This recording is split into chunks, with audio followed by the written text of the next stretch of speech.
For many people, the FDA-approved drug class called GLP-1s has been a game changer, managing type 2 diabetes and weight loss. An estimated 1 in 8 US adults is using this type of drug, which mimics a natural gut hormone to regulate blood sugar, slow stomach emptying, and suppress appetite. Researchers and the public have been scrutinizing the pros and cons of taking these drugs for many years. One critical question that remains is, does the use of GLP-1s translate into lower medical expenses for consumers, healthcare providers, insurance companies, and the government? Today, we're speaking with Duke University health economist Jonathan Zhang on the answer to these questions from his multi-year study of veterans who use GLP-1s. The results are surprising. Welcome to the Leading Voices in Food podcast series. I'm Norbert Wilson, a professor of public policy at Duke University Sanford School of Public Policy and the director of the World Food Policy Center. Jonathan, thank you so much for joining us today. Thank you so much for having me, Norbert. Jonathan, first, let's talk broadly. Would you briefly describe the kinds of health benefits people are experiencing with GLP-1s, particularly in terms of changes in behavior and overall health? Yeah, so GLP-1s are medications that manage body weight and improve metabolic health. The primary health benefits are via better blood sugar regulation and weight loss via reducing appetite.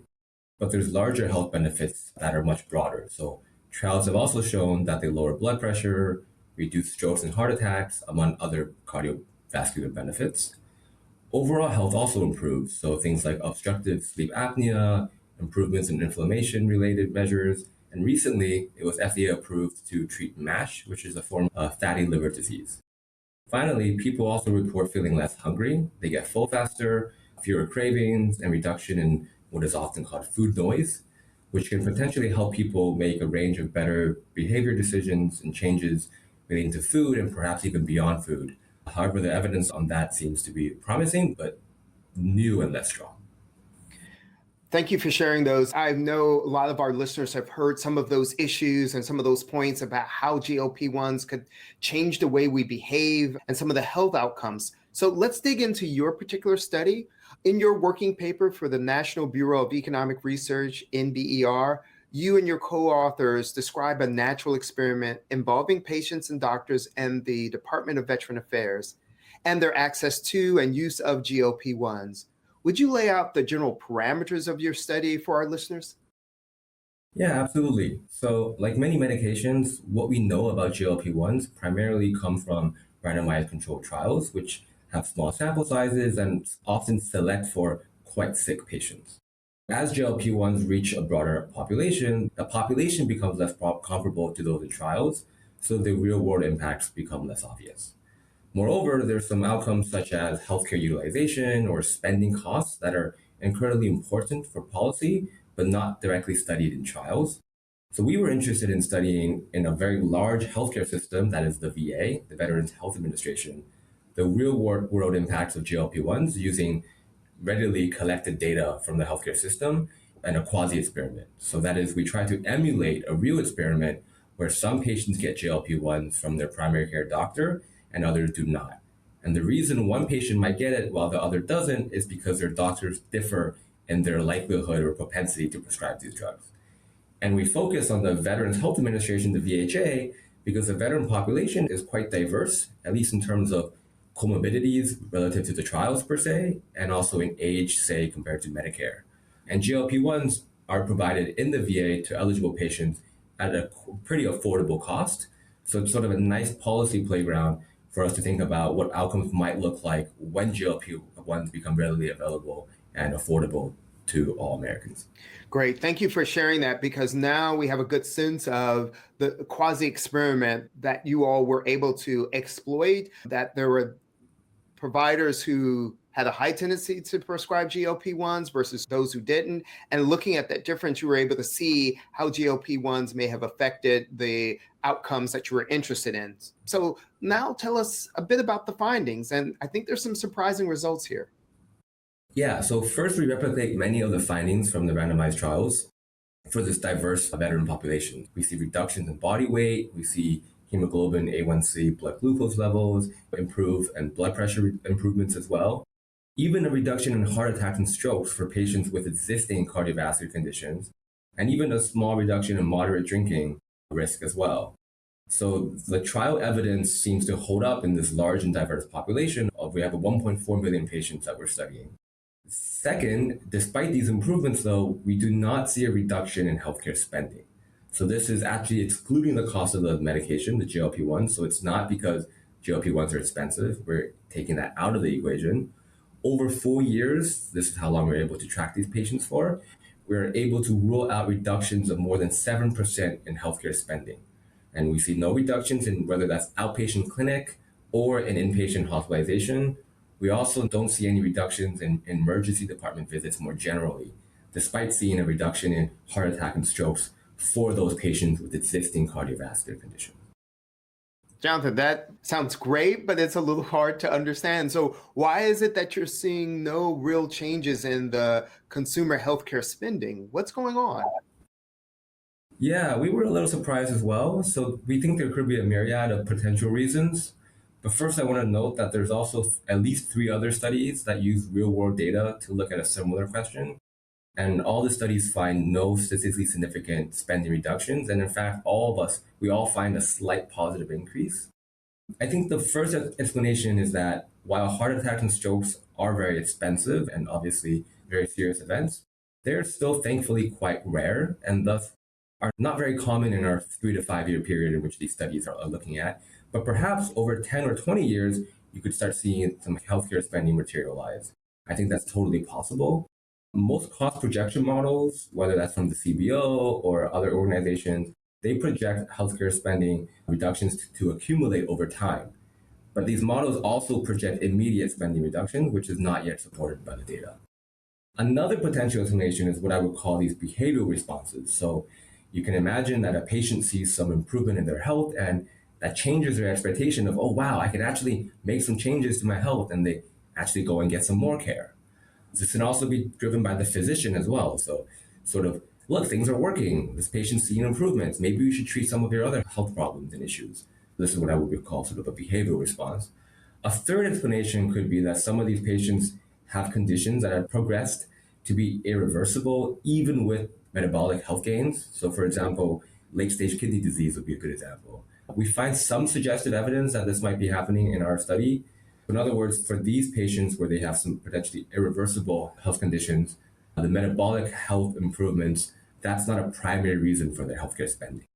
This is helpful. That explains why we're seeing some of these challenges with healthcare spending. And I appreciate your point of taking a longer view may actually reveal some differences, and also the responses of doctors and patients to the benefits that they gain and how that might expand opportunities for healthcare. So thank you for sharing that.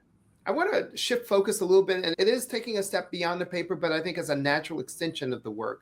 As you know, I'm an agricultural economist, and I've been interested in obviously food policy issues. And the fact that we're seeing weight loss, the fact that we're seeing better management of A1C suggests that there's something probably happening with food consumption and food patterns.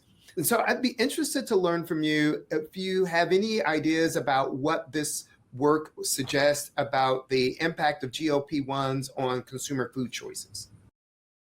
Yeah, I think there's a fair amount of both trial and real world grocery purchase evidence that GLP-1s are impacting consumer food choices. In the randomized trials, GLP-1s reduce calories consumed, reduce the desire to eat sweet, salty, and savory foods, and also high-fat fast foods in their meals. For example, these trials will look at what people eat for lunch.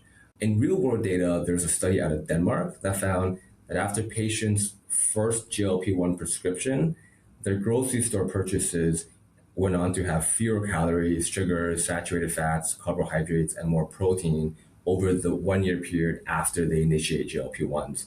The share of ultra-processed foods also decreased.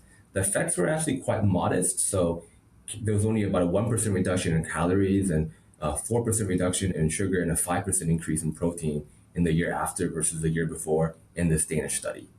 In the US, there's a similar study using kind of this transactional level data as well. And they find that households, after they start GLP-1s, also reduce caloric intake, fast food consumption, caloric dense processed foods. And there it's a little larger in the US by about 5 to 10%. Then the question is, are they shifting towards healthier foods, or is it sort of a uniform reduction in calories across all different food classes? And there the evidence is a little less strong. There's some evidence that consumers are shifting towards healthier foods, but if that is the case, the shift is quite small. So in both the Danish and the US study, it's roughly looking like a level shift for all different categories. And this is also in terms of not food so much anymore, but there's also been studies looking at alcohol consumption, which has been very interesting and promising. There's a phase 2 study, pilot trial, with only 48 participants, but the randomized control trial found that among patients with existing alcohol use disorder, GLP-1s led to a reduction in the average number of drinks per day. No change in the number of days drinking, but conditional on drinking, the average number of drinks per day declines in the treatment group that get GLP-1s. And then out of the 48 patients that are also smokers, there was also a reduction in smoking as well in that population. So very promising early evidence there as well. Jonathan, this is critical information. And I know some colleagues in the AgEcon profession, folks like Brian Rowe, Tim Richards, and Glenn Thompson have also worked in this space. And some of the work is showing some issues around the quality of protein or overall food spend is going down, and the choices or the responsiveness of people to prices when it comes to proteins. There's some evidence, some causal evidence to suggest GLP-1s are changing the way people are even looking at food markets. And so that raises a really important issue. If consumers are changing when they're exposed to GLP-1s, I got to imagine that the food industry, grocery stores, food manufacturers, restaurants are making some adjustments. What have you to say on that particular point? So we're both economists, right? So we both, of course, believe that producers and grocery stores are adjusting to demand. We do know a lot less about how the supply side is adjusting compared to the demand. And that's because there's just less data and fewer studies on patients. There's more data and more studies on patients and consumers than on grocery stores and restaurants. I've seen a lot of anecdotal evidence, often reported in the mainstream media or reports from various market research agencies, that GLP-1s are having this large impact on the food industry. So I've seen claims like GLP-1s are hurting Walmart sales, or why are beer company sales down, like AB InBev, and ranging to things like why are restaurants reducing their portions. Or recently, I actually also saw over the past couple of weekends claims of why Coachella portions are smaller because everyone's on GLP-1s. So the best estimates from last year are that 1 in 8 Americans are using GLP-1s. And if each of these users are cutting back on consumption by 5 to 10%, as in those studies, it's totally plausible this leads to a large population reduction that the food industry just cannot ignore, right? I think it's important to note a couple things. First is that the long-term adherence of GLP-1s are generally quite low, with more than 50% discontinuing within a year in most of the studies I've seen in the US. And after discontinuation, most of these patients will gain back a large fraction of their weight. And in that US groceries transactional study I told you about, they find that after discontinuation, purchases at fast food, grocery restaurants, et cetera, they go up beyond baseline, in fact. So beyond 6 months prior to when they were on GLP-1s. So it's still an open question to whether these 5 to 10% individual consumption reductions will become long-term and manifest in the population level, especially if adherence is not very high. Second is that up until very recently, there's been a very strong demographic and socioeconomic profile of these GLP-1 users, right? So they tend to skew near elderly and also a little bit more female, and generally fall in the middle or higher income brackets, because previously Medicaid, for example, did not cover GLP-1s, right, until earlier this year. And it still does not cover it for many states. So any food industry changes will likely be concentrated in the restaurants and the food chains that sort of have these consumer demographic and economic base. That's something to keep in mind. Certainly there are examples like, Smoothie King has introduced a GLP-1 smoothie, but even in these clear-cut cases where the producer is clearly trying to appeal to this demand shock, it's still very difficult to disentangle the producer's stated intent from general industry market trends, right? So general trends like rising cost of living, there's been more demand for protein. You can see protein in everything now, right? Even water. Rise in sort of small plates or family-style tapas at restaurants. Feels like every restaurant's doing this now. or, for example, a decline in alcohol consumption or interest in alcohol consumption, especially among young people around the world. I think some of this is certainly happening. Producers are listening, but it's hard to disentangle the general trends from a specific GLP-1 impact. I'm grateful for you taking some of the hype out of this and thinking through carefully what the economic implications are of this change, and recognizing that there's some real important context, that people don't stay on these drugs for long, or there are certain types of folks who are more likely to use them, and therefore we can't assume that there's this massive wave of change that's going to happen, but that there are some responses. So this is important ways of framing this discussion. I have one final question. Based on what you're seeing now with the use of GLP-1s and considering their use over time, what would you say is the key takeaway for policymakers? I think there are a few takeaways. So most importantly, I think policymakers should think about the rapid change in profile of patients who are using this drug. So just because it's beneficial for sick patients doesn't necessarily mean it's going to be equally as beneficial for patients who are less sick. One of the findings in our paper is that as the veteran population that starts to initiate GLP-1s in the more recent years, these patients actually are healthier, so their treatment effects are not quite as strong as those who were initiated in the very early period. In our setting, were among the sicker veterans. So policymakers shouldn't extrapolate the potential benefits to a broader population since there's so much demand for this drug, right? This also means that some of the downstream improvements like cost savings or even improved labor outcomes like absenteeism or being able to return to work, while these things might seem logical, it's not fair to assume that it's going to be automatic, especially at a population level. Related to that last point, we should encourage additional research on important socioeconomic outcome that might completely change the calculus of the cost benefit of these drugs, right? So labor force participation, earnings, use of government transfer programs like disability insurance, even some interesting patterns of household formation and fertility. These are all fascinating and important questions. However, it is imperative to note that GLP-1s already have incredible health benefits for many people. While it's possible that these benefits might spill over to broader societal benefits, these benefits should not be presumed. And at the same time, we shouldn't be holding GLP-1s to a higher standard, say to reduce healthcare spending or increase earnings, just because we know that it does a bunch of wonderful things to a range of conditions. So maybe it does this and this as well. And suddenly we're less excited if there's no evidence of that and that, right? These things have incredible health benefits. Let's appreciate them for that. And we shouldn't be holding them up to a higher standard just because it appears to do so many wonderful things. Jonathan, I think this is a great place to stop. So our guest today is health economist Jonathan Zhang of Duke University. Thank you, our audience, for listening, and thank you to Deborah Hill, our producer. I'm Norbert Wilson.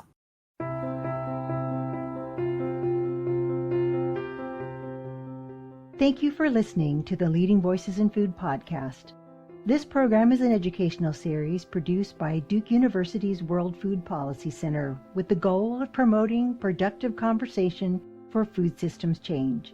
If you would like to subscribe, you can find it on Apple Podcasts, YouTube Music, or your favorite podcast app. Transcripts are also available on the website of the Duke World Food Policy Center.